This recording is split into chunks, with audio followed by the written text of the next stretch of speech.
Getting kind of a late start here, a few minutes late, but it was kind of an active day, especially at the end of the market. There was an interview with Trump and things like that. So we kind of were trying to catch up before we came on the show. So we'll give everybody a chance to sign on. Maybe people thought we gave up on the show. Who knows? But, in the meantime, let's read the disclaimer, right? Past performance is no indicator of future performance. We are not registered investment advisors. Nothing in this show is an offer to buy or sell any security option. This is for entertainment purposes only, okay? And read the rest of the disclaimer. It's down there in the description. You learn some great things about a disclaimer. We're going to talk about that next week because we always talk about it at the beginning of the show. How important reading the disclaimer is. And we're going to show you, we've been saving some of these marketing emails and stuff that go around the internet.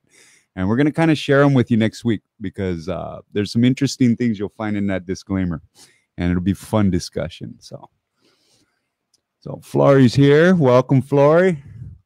You are the first one. So you know what, Flory? Let's go ahead and get started. So hey guys, it's excuse me. It is August 30th, 2018. Hey, welcome, Jesse. So it's August 30th, 2018. We've got the end of the month tomorrow. So a lot of weird things happen on the last day of the month, right? A lot of times you get window dressing by funds. What window dressing is for you newer traders is what they do is they'll trim their losers and maybe add something a little more green and stuff. That way, always on that last day, that's when the fund reports their metrics, right? Which go on Morningstar and things like that. Hey, what's up, Jeff? Rough day for steel, Jeff. But we'll talk about that in a few minutes. But what happens with window dressing is, these guys are just kind of with no rhyme or reason, they're just trying to make those metrics look good because they go on Morningstar and things like that. And that's how a lot of these people buy their funds. So it's called window dressing. And really what it is just like a window at Macy's or anything place else. You make that window real pretty. You don't know, the inside of the store might be a dump. That window looks pretty. Gets people to come in, right? Same thing with the fund. If at the end of the month, end of the quarter, you can dress up that window, regardless of what bad things happen with your fund, well, it looks real pretty. They put it on Morningstar, and guess what? People are investing in your fund. So that's what window dressing is. The other thing is you always have, usually have some options expirations. And so, and we do have options expiring tomorrow. We're still in that Q short, interestingly enough. And we'll talk about that in a second. But we actually got some positive finally on that trade there in that last half hour, 45 minutes. Thank God. But it was really a busy news moment once the market closed. Donald Trump did this big interview, and evidently one of the things he said is he wants to tie capital gains to the inflation rate, the tax on capital gains. I don't know how that's going to work out. I don't know. We'd have to see more of that plan. A lot of times with Trump, it's, he's kind of like this. He's thinking outside the box and he's thinking ahead and stuff like that. And he has a plan in his head, but it's hard to decipher it from what he says. So a lot of times you have to give him a little blind faith, right? I mean, I think he's doing well on trade right now, right? He's got these legal woes, but that's a whole different animal, right? That really only affects our trades when it's in the news cycle, right? Look at the last couple of days. The Manafort, Cohn, and all that stuff has kind of been out of the news cycle. The market's operated just fine, right? Then every now and then we'll get it. It'll hit the news cycle, and it'll really push the market down. So yeah, it's a suck job. So let's kind of talk about the market today. We started out green. The Nasdaq had a massive push, man, right out of lunch, right about 12:30, 1 o'clock New York time. And that was interesting because that got a little scary for our short trade. I mean, that almost put it where it was just done.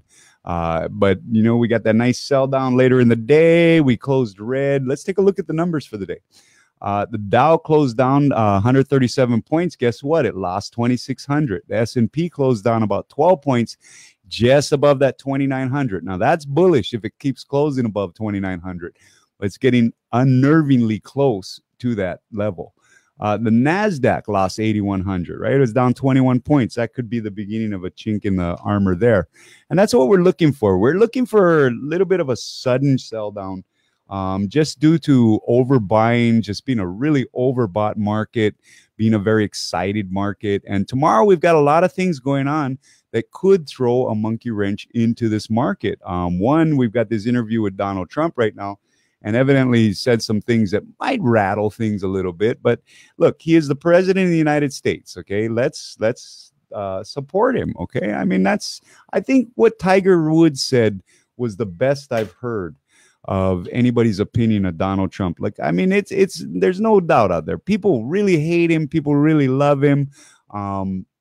They're oil and water. The two sides do not mix. They do not agree with anything. But he's done a pretty good job.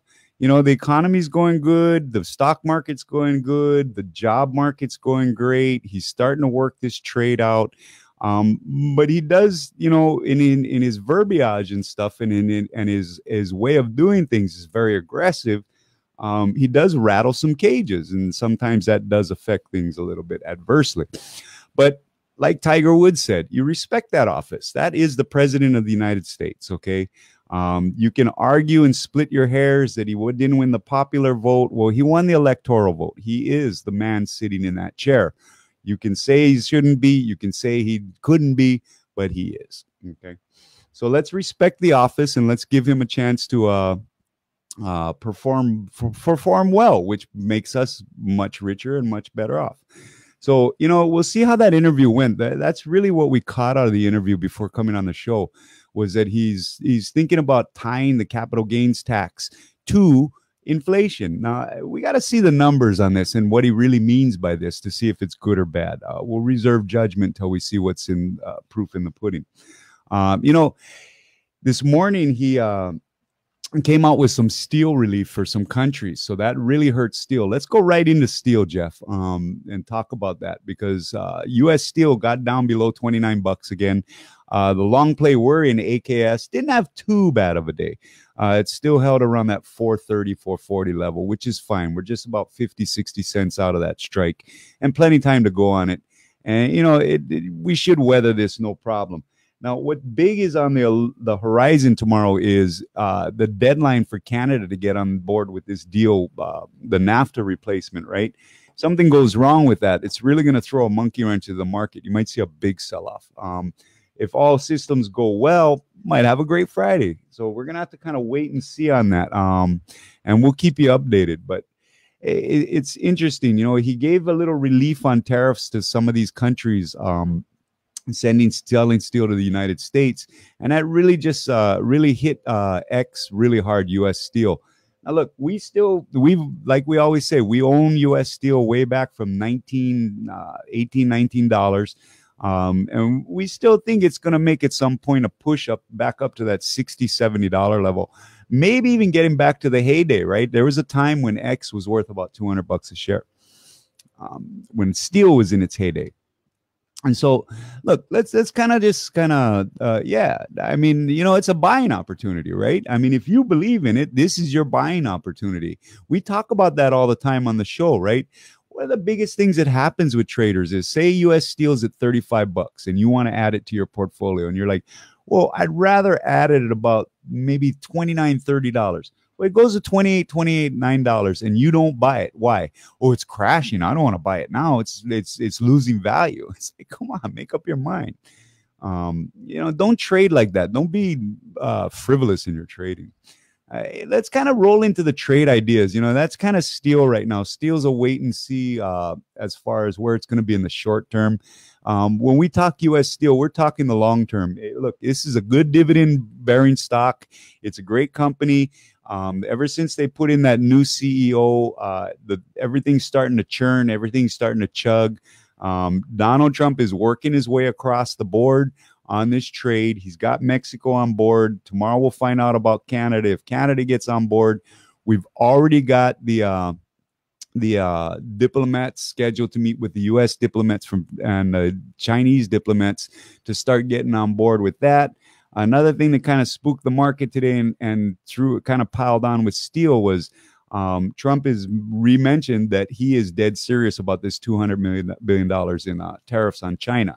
So Trump is playing hardball, okay? And look, I'm okay with that, okay? I want to win. That's all I want.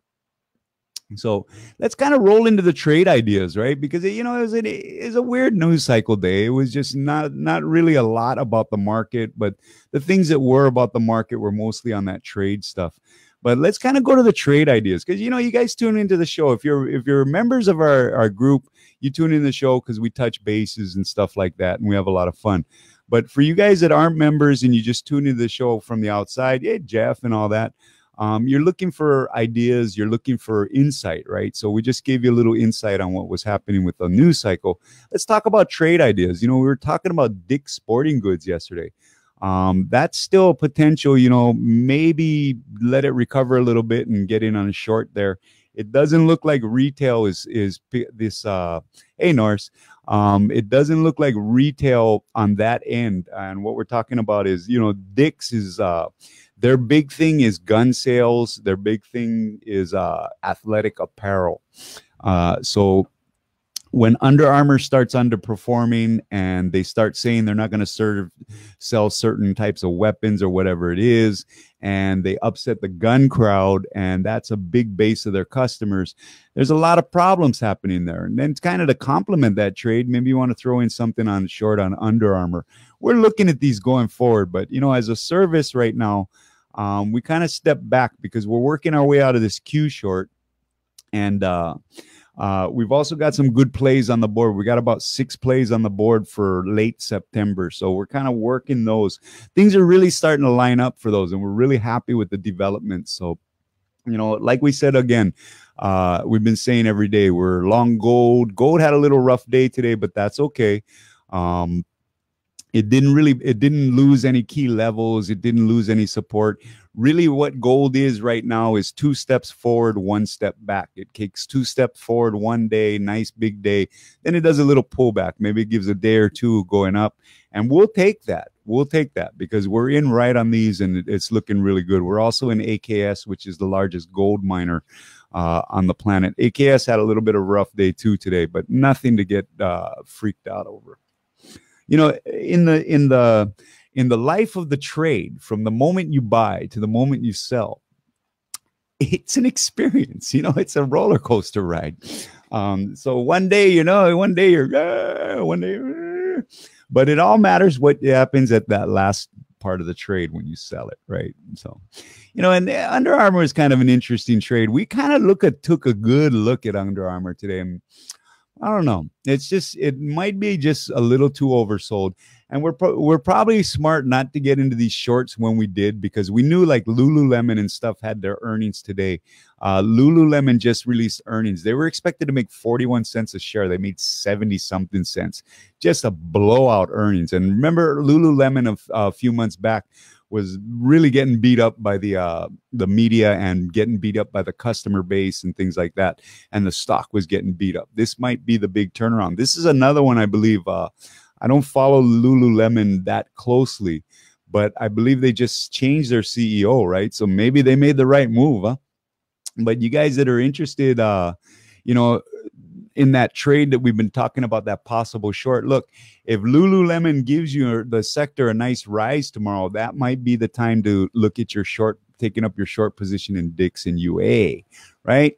We still don't like the NASDAQ going forward. It got a nice little push this morning, but we still think it's really, really overbought. And there's some possible headwinds coming up. So we're still in that NASDAQ short. And we're taking a look at, if you want to kind of complement the NASDAQ short, the VIX, right? You go long on the VIX. If you look at the numbers from today, you can see that VIX was up about $1.50, $1.25. Yesterday, we were under $12. So if you played a little VIX yesterday, you made a little money overnight. The other thing is, too, let's talk about this one more trade idea for all you people looking. We'll get right into that in a second. You guys looking for a little bit more of trade ideas. Electronic Arts, EA, released news today that Battlefield 5, which is their big franchise game, EA Sports has Madden and all that, but really Battlefield is the one. First person shooters are the big money makers in games. Battlefield, Call of Duty, things like that. They call them first person shooters because you're like the character you're playing, you are the person and you're running around and stuff. Yeah, it's a weird thing. But anyways, so EA announced that they were pushing back the release of Battlefield 5, and it just got rocked. And this kind of plays into another stock, which is Activision, ATVI. Activision is another game maker. They've got, I believe, Rainbow and a couple other big ones. Call of Duty. And they're actually releasing Call of Duty, so they might get the jump on Battlefield. Look, when these big first-person shooters come out, these franchise games, Battlefield, Call of Duty, those kind of things, what is it, Red something Redemption, stuff like that. I'm not a gamer, sorry. But when these big franchises come out, it's always around this time of the year, and it's the first one. You want to be the first one out because, look, a lot of these kids only got a certain amount of money, right? So when you want to tap them, you want to get that $65 from them before EA does. So now ATVI might have the jump on it. So if you guys are looking for a trade idea, go check out ATVI and EA Sports in the morning. Now, there might be something in there for you. So let's kind of roll out and go into the questions because we got a weed question down here. And I like that. Let's see. Hey, Jesse, Jeff. Let's see. Rural King, yeah. And then what's the latest on cannabis? That is a good question because we haven't been talking about pot, right? I mean, we haven't been talking about pot or Bitcoin for a while, right? And so let's kind of cover them both right now. Let's start with pot because we're in a good play on pot. We, we talked about it before. We like SCNA and we like United Cannabis, CNAB. Those are two of our favorite pot stocks. But what's happening right now is what has happened is you've had the first up until maybe about 2-3 weeks ago, you just had this lull in weed, right? Ever since Jeff Sessions came out in January and he made that statement about not legalizing pot and stuff, and it kind of hit the pot market real hard.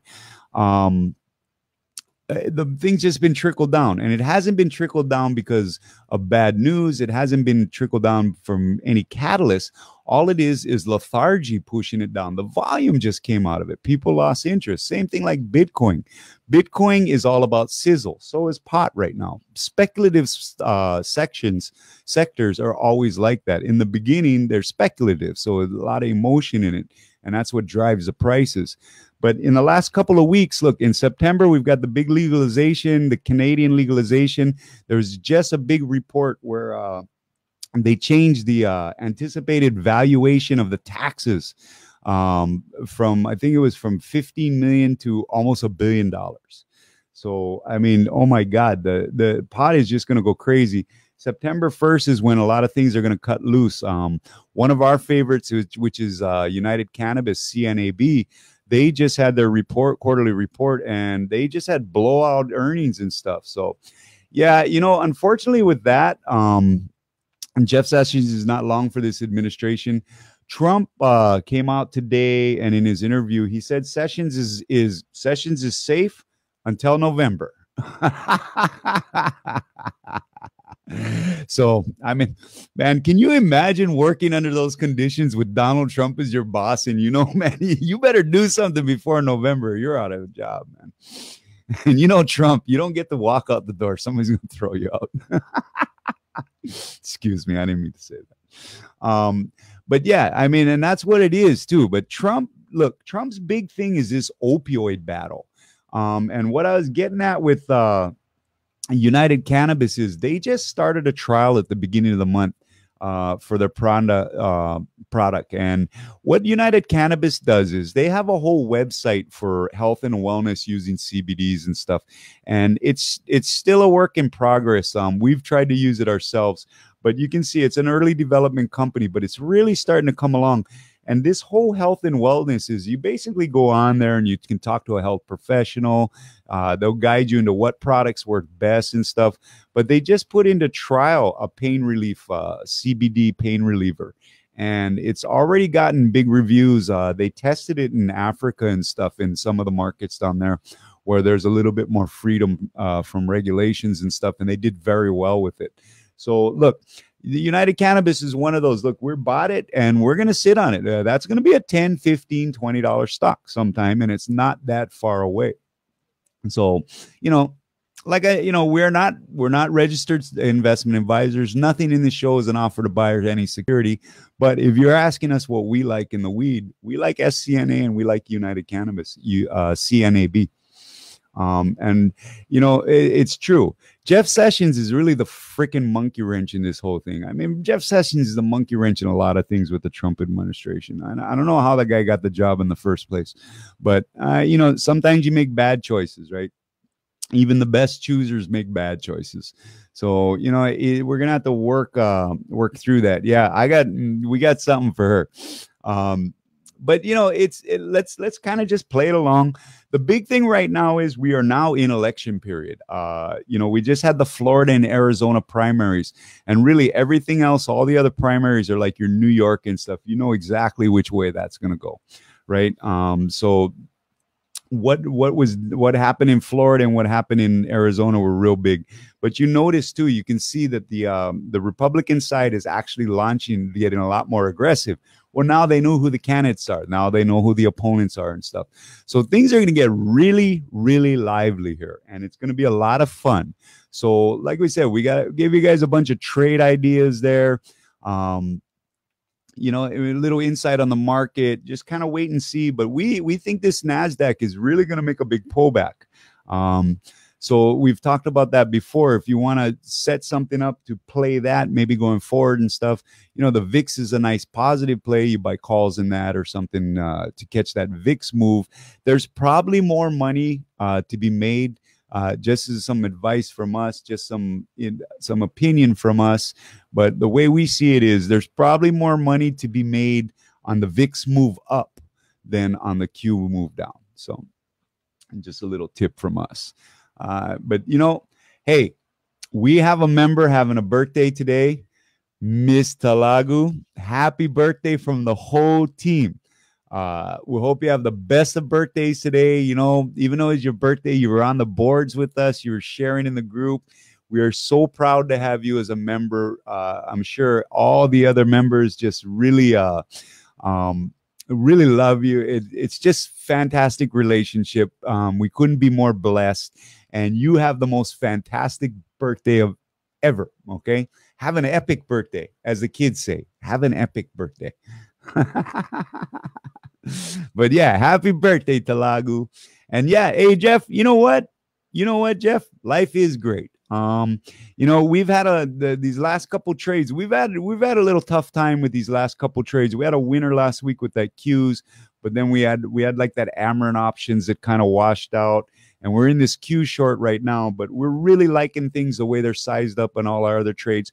We'll work our asses off out of this Q short tomorrow, and we'll be okay. But life is great. And you know what's the perfect example of that? Ms. Talagu. Happy birthday to you. Life is great. You know what I mean? We'll get back to trading tomorrow.